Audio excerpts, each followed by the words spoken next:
Welcome back.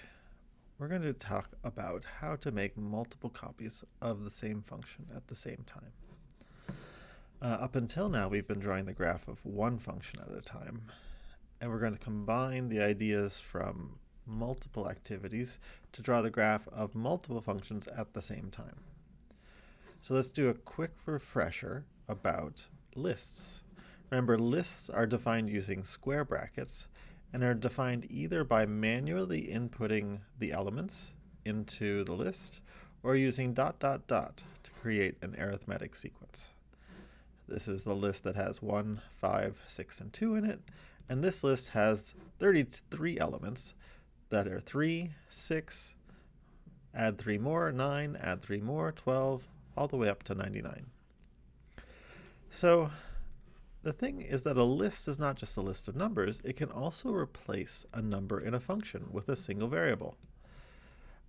We can replace a number by a list to make one copy of the function for each element of the list.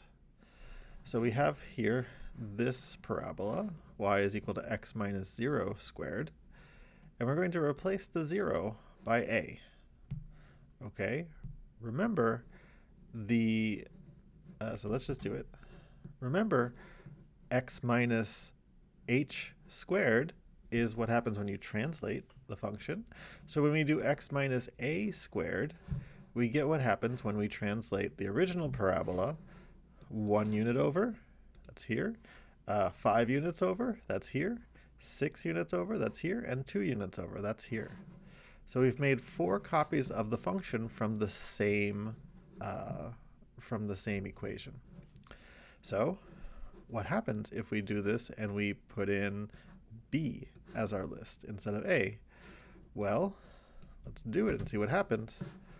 Well, we do horizontal translates by 3, by 6, by 9. Whoa, how many are there here? By up to 99. So there's 33 translates of this function, and here's something fun. Look at what the overlapping part, it's got this like moire pattern, which is kind of cool. Okay. Now, you can do that not just in one location, but you can do it in 2 locations. Let's see what else we can do. Write a little note about what happened when we changed that list. So now let's say we've created our collection of graphs, and we want to start with this collection of graphs, and we want to create one expression that has them all together. So let's say you're going around and you're saving your work. You write down y minus 1 equals x squared, x minus 2 squared.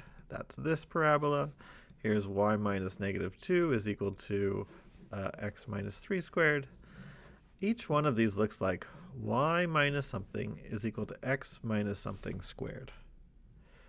Okay, so if we look at this, right, moving these around, let's put this on.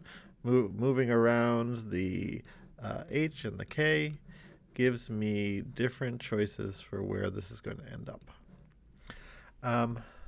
But if you look at this, each of these looks the same way, where we have a little k and we have a little h. So what we're going to do is we're going to create one list for the h's and one list for the k's, and we'll call them capital H and capital K so that we can keep track of them. So here's our h expression. H is equal to 2301. Why does it say 2301? Well, if we look in here, what was the h value? The h value was 2 here, 3 here, 0, and minus 1.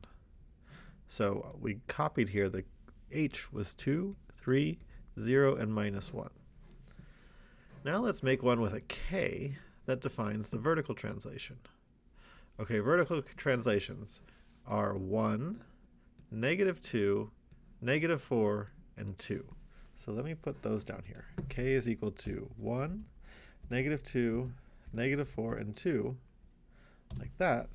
And if we look at if we look at this expression where instead of writing y minus little k is equal to x minus little h squared, we write y minus capital K is equal to x minus capital H squared, we've got, we actually have recovered all of the green curves just from this one expression. That is pretty powerful.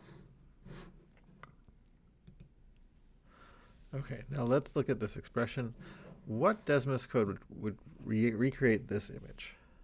Let me give you a couple of hints. You can skip the hints if you want to figure this out on your own. So we have to think about, what is this expression?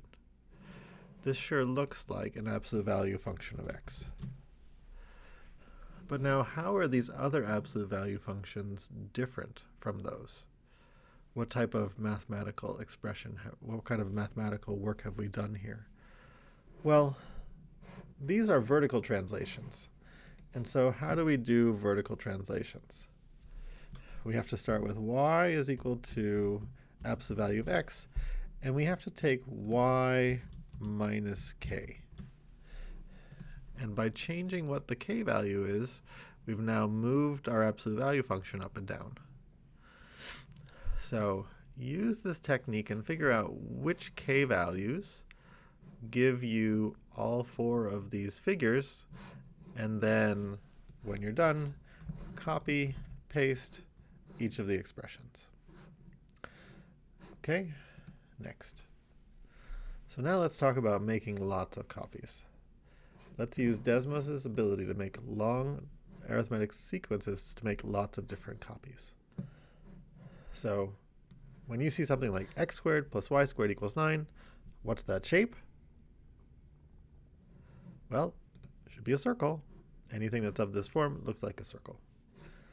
So let's say we wanted to make circles but have them be different sizes. So which part here tells us how big the shape is? It's this radius squared. So let's create a formula with a variable for the radius. X squared plus y squared is equal to capital R. And let's create a list that has lots of different sizes of radius. So what I'm going to first do is I'm going to create a new expression that just shows us our x squared plus y squared equals r. And this is the one with the slider. Changing the different values of r is going to give us different radii for our picture.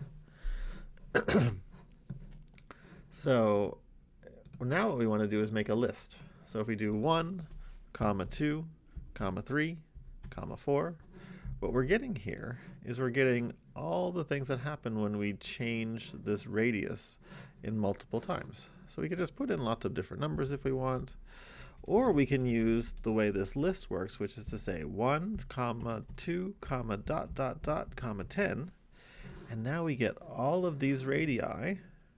For different radii, we get one circle for each. I mean, I hope you're thinking, well, why do we stop at 10? What if we went up to 100? Whoa, there's 100 of these circles.